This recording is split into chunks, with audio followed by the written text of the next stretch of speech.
Bonjour à toutes et à tous. Et oui, c'est déjà la dernière quotidienne de collection d'art, un événement qui dure depuis 3 jours déjà, depuis vendredi, ouverture au public dès 10 heures, un festival qui met les artisans d'art en scène autour d'un invité d'honneur qui est la garde républicaine. Cette année, un événement qui a réuni déjà beaucoup de monde.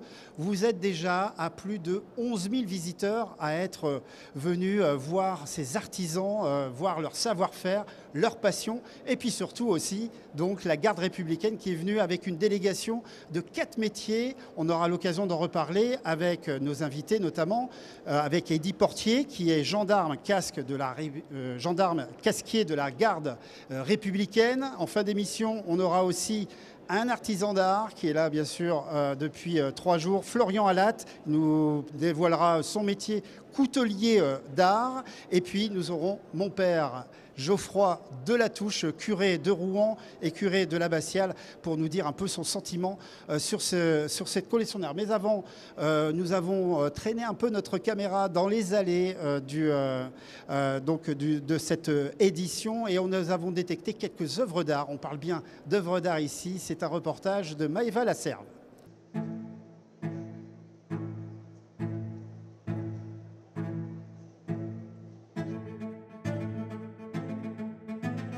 J'ai développé ce collier pour cette exposition, collection d'art, pour ce week-end.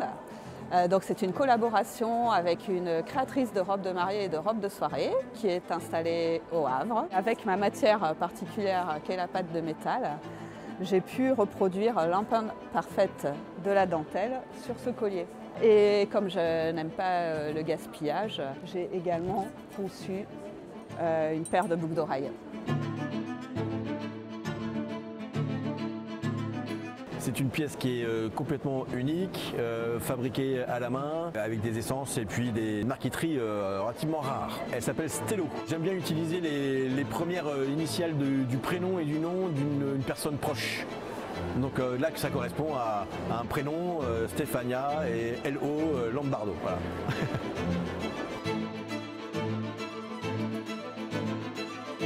C'est une œuvre qui s'appelle Demoiselle, qui a été réalisée avec des fils japonais fabriqués à Kyoto et des fils français de la manufacture Tout le Monde, le fil chinois. Je l'amène avec moi au Japon dès demain. C'est du fil plaqué or qui normalement sert au tissage ou à la broderie des kimonos à Kyoto.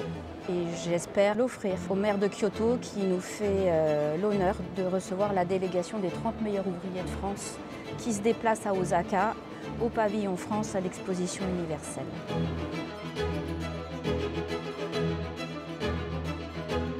Alors au tout départ, parce qu'il y a eu un petit changement au dernier moment, moi je voulais mettre en avant le lin et la Normandie.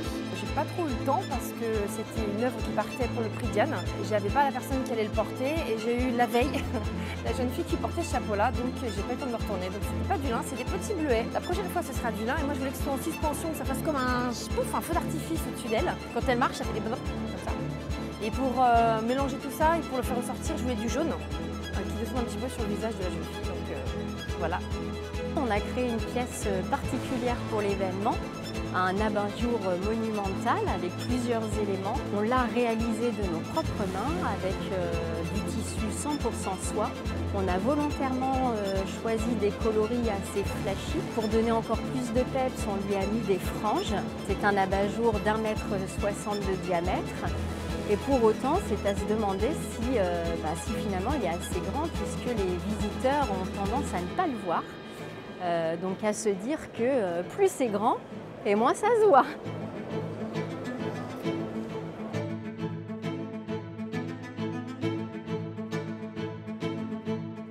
De retour sur le plateau avec notre premier invité, mon père Geoffroy Delatouche. Vous êtes curé de Rouen et curé de cette abbatiale. Vous me confiez avant l'enregistrement de cette émission, vous avez plusieurs messes aujourd'hui. Hein. Oui, ben effectivement, le dimanche pour les prêtres, c'est notre grand jour de travail, si on peut dire ainsi. Hier, j'avais aussi des baptêmes, des mariages, et plusieurs messes, plusieurs temps de rencontres. Et c'est une très grande joie de voir que, en fait, quand nos églises sont ouvertes, les gens y viennent et je suis aussi heureux d'ouvrir l'abbatiale pour cette exposition tout à fait exceptionnelle. Alors un mot sur l'abbatiale, on a finalisé des travaux. On en est où des travaux d'ailleurs au sujet de cette abbatiale? Alors, quand on a 800 ans d'existence, en fait les travaux ne s'arrêtent jamais.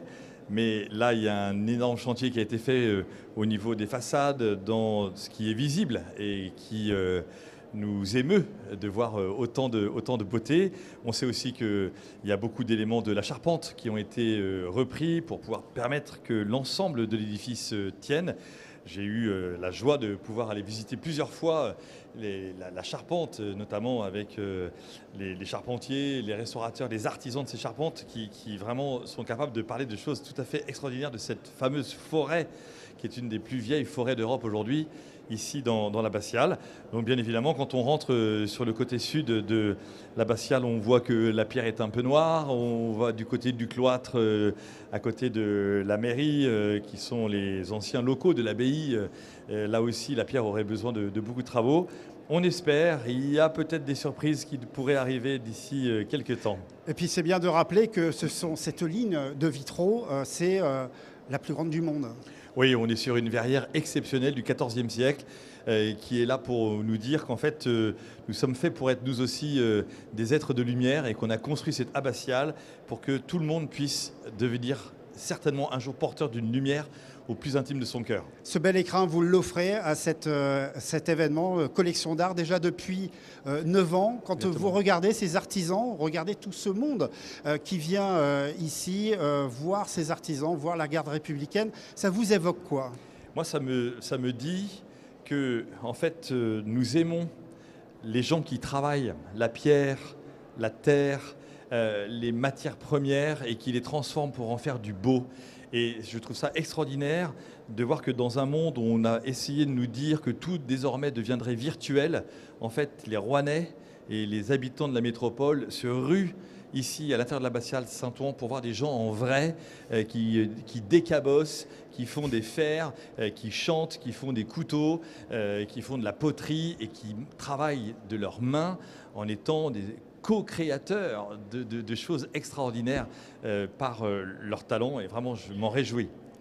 Dernière petite question, on vous a surpris, en tout cas on vous a accompagné, avant de venir ici sur ce plateau, vous êtes passé par le chœur et à entendre un peu la musique de la garde républicaine, ça fait quelque chose quand même. Oui, c'est magnifique de voir cette garde républicaine et aussi un peu d'humour à dire qu'il y a la garde républicaine au cœur de l'Église qui vient jouer de sa musique. Eh bien, c'est bien le sens que nous pouvons avoir des relations intelligentes entre l'État, la religion, entre les institutions religieuses, politiques, militaires, et que c'est ainsi en travaillant ensemble qu'on peut construire une société dans laquelle on aime à se rencontrer, à travailler ensemble. Merci mon père d'être passé par ce plateau. Notre prochain invité, eh bien, il est casquier, il est gendarme, il est à la garde républicaine, il s'appelle Eddy Potier. On l'a rencontré dans son atelier à Paris, à la garde républicaine.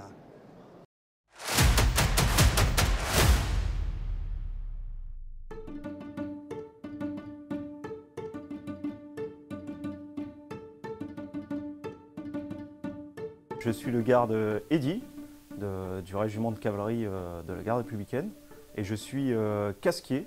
Voilà, vous êtes ici dans mon atelier. Le métier de casquier, c'est beaucoup de restauration, mais on part aussi sur de la confection complètement neuve.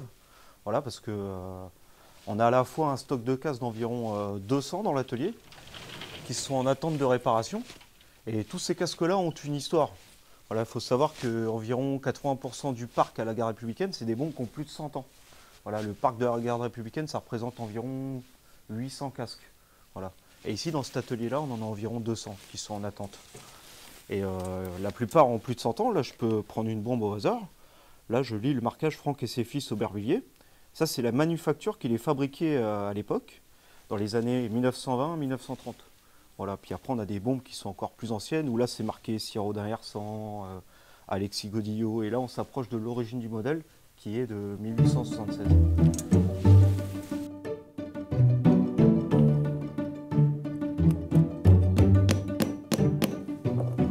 Je suis en train de m'occuper d'un des sous-ensembles du casque, qui est la paire de jugulaire. Alors la paire de jugulaires, qu'est-ce que c'est? C'est une ossature en cuir, voilà. Voilà, c'est un cuir grainé noir style maroquinerie, sur lequel on va venir coller un cuir un peu plus épais, avec la bouclerie qui est rivetée. Et ensuite, sur cette ossature en cuir, cet ensemble-là, on va venir fixer nos 14 écailles, voilà, une par une, avec des petites agrafes qu'on va venir recuire au chalumeau et qu'on fabrique nous-mêmes, et qui vont permettre de fixer chaque écaille plate sur le cuir. Une fois toutes les écailles montées, on obtient ça. Bon là, après, on a la tête de jugulaire aussi à venir passer dans le cuir. Et une fois qu'on a passé la tête, il y a deux petites attaches qu'on rabat. Et on fait ensuite, on vient coller le cuir, on coupe l'excédent. Et il y a une couture main qui est faite tout du long. Voilà, c'est-à-dire qu'on vient percer dans le cuir encore une fois avec la laine. Au préalable, on a tracé. Et après, on fait notre couture. Mais ça vaut aussi une fonction, on va dire, de protéger le visage. Voilà, c'est quand même assez solide.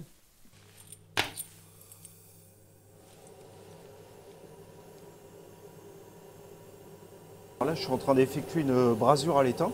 Voilà, c'est une brasure tendre. Et là, en fait, je suis en train de braser ma plaque de recouvrement. C'est la plaque qui se trouve au sommet de mon cimier. Et c'est la plaque qui permet de recouvrir et de visser aussi le marmousé sur le cimier.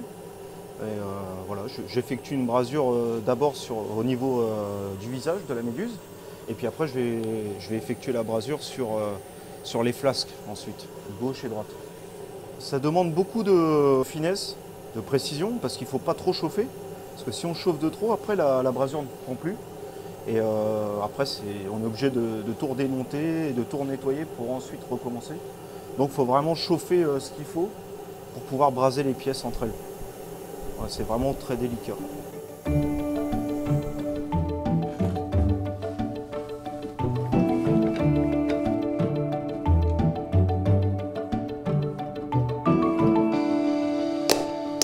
C'est ce qu'on appelle du débosselage. Ça peut s'apparenter au métier de carrossier, enfin plutôt carrossier à l'ancienne. Voilà, mais voilà, la pratique en fait, c'est de venir enlever tous les impacts qu'il peut y avoir sur le casque. Et pour ça, on va s'aider d'une boule, on a plusieurs outils, hein, une batte à planer, des marteaux de carrossier, et en fait, on va redresser en fait la surface, quoi. Et donc, il va y avoir, on va utiliser ces outils-là, et il va y avoir aussi après du ponçage et du polissage pour enlever les défauts, pour que la bombe soit nette et qu'on puisse se voir comme dans un miroir, sans y voir de rayures ou de défauts. Voilà.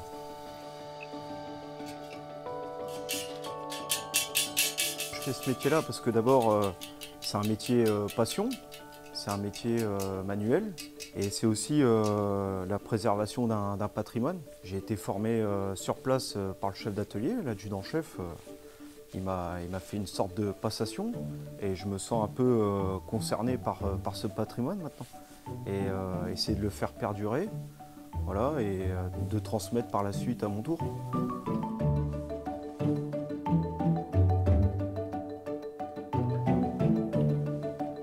Magnifique métier, Eddy Potier, que vous exerciez. Je rappelle, vous êtes gendarme casqué à la garde républicaine.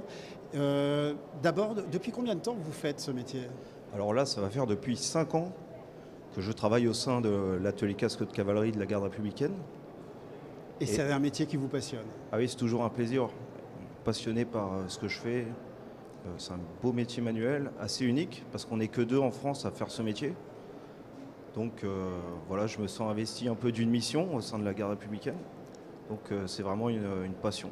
Alors on l'a vu dans ce reportage, il y a différentes phases, hein, on va dire, différentes phases, différents corps, on pourrait dire, d'activité sur le casque. Et il y en a une qu'on n'a pas vue dans le reportage et que vous exercez ici, là, depuis 3 jours, oui. Ici dans l'abbatiale à Saint-Ouen, c'est le tressage, c'est ça? Oui. Ça consiste en quoi? Alors le tressage, enfin, c'est le tressage de la crinière du casque. Et en fait, c'est une semelle en cuir dans laquelle on va venir percer 120 trous. Et ces 120 trous, il faut les combler avec des pincées de crin. Voilà, du véritable crin de cheval.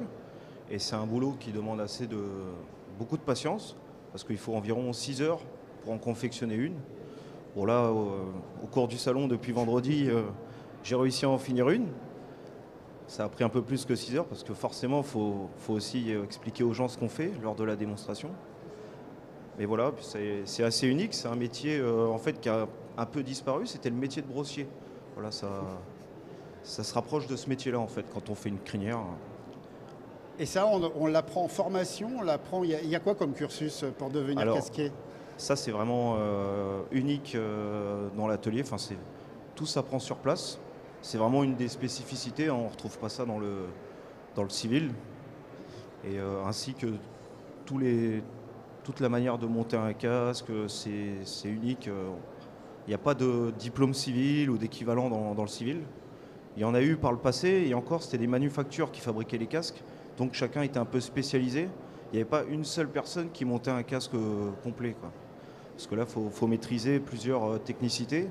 Il y a autant du tressage que du travail de cuir sur les paires jugulaires, que du brasage, voilà, du débosselage, du ponçage, du polissage. Alors justement, donc là, on a un casque fini. Oui. Il est hyper brillant, hein. Il est très très propre. Ah, je l'ai astiqué pour l'occasion.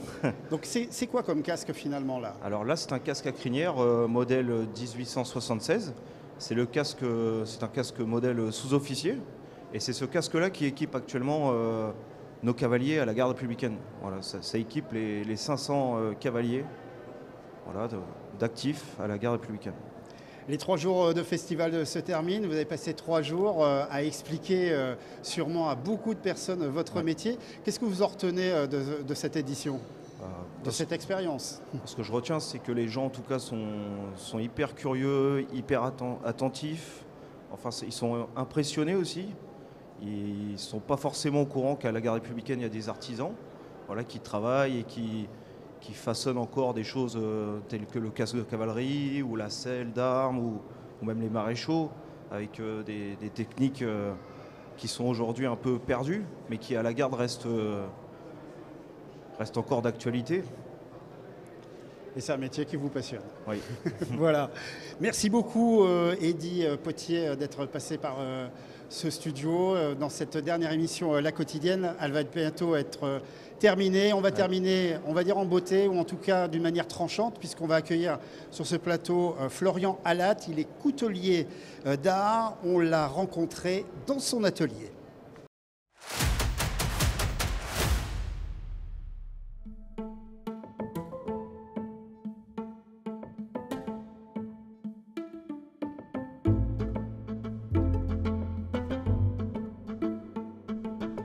Je m'appelle Florian et je suis coutelier d'art sur la commune de Bure-en-Bray. J'ai un parcours assez atypique parce que je ne suis pas du tout dans la coutellerie de base. Je me suis formé pendant 2 ans en autodidacte. J'ai pas fait de formation, j'ai pas fait de stage, etc. Puis au bout de 2 ans, quand j'ai eu des résultats assez sympas sur les couteaux, je me suis dit je vais m'installer. Et du coup voilà, ça fait 1 an et demi que j'ai créé une entreprise. Moi je travaille exclusivement à 95% l'acier inoxydable. On va partir de cette plaque d'acier, on va former, on va faire la découpe, on va former la lame au backstamp.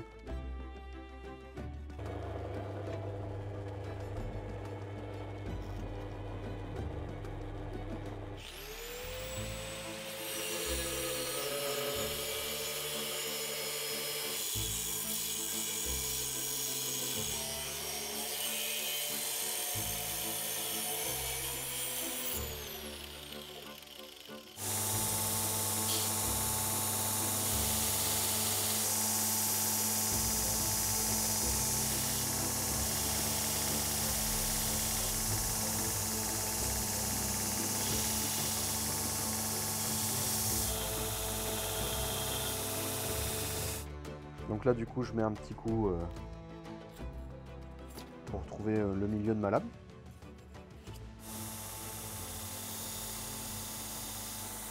Et du coup pour ce qui est couteau pliant, là c'est un petit peu plus compliqué parce qu'il y a des pièces mobiles, il y a un petit peu plus de pièces. Moi je fais par exemple les couteaux régionaux où c'est des modèles qui existent déjà et puis je les reproduis, ou alors je fais de l'assemblage aussi à l'atelier. Il y a les modèles que j'ai créés, donc par exemple le cerf, c'est mon modèle que j'ai créé cette année. C'est un couteau à friction, donc là on va avoir la découpe de la lame dans un acier précis, la découpe du rosseur dans un autre acier, les platines pour maintenir le tout, et puis après on va ajouter le voile, le manche. Donc là on a réalisé le perçage, la mise en forme grossière du manche et le perçage. Et là on va aller donc sur la station de ponçage pour enlever le plus gros de la matière et commencer à former l'arrondi du manche. Tant qu'on a fait toutes les pièces pour la fabrication du couteau, donc ce modèle-là qui est le modèle Le Cerf que j'ai fabriqué, que j'ai dessiné il y a à peu près 1 an de travail autour pour en arriver là. Là on vient de finir donc, les deux parties du manche avec les platines. Et donc là, le petit ressort, ressort esthétique, parce que c'est un modèle à friction, en 3 parties, parce qu'on a fait un guillochage sur les 5 platines, qu'on verra plus en détail une fois le couteau assemblé.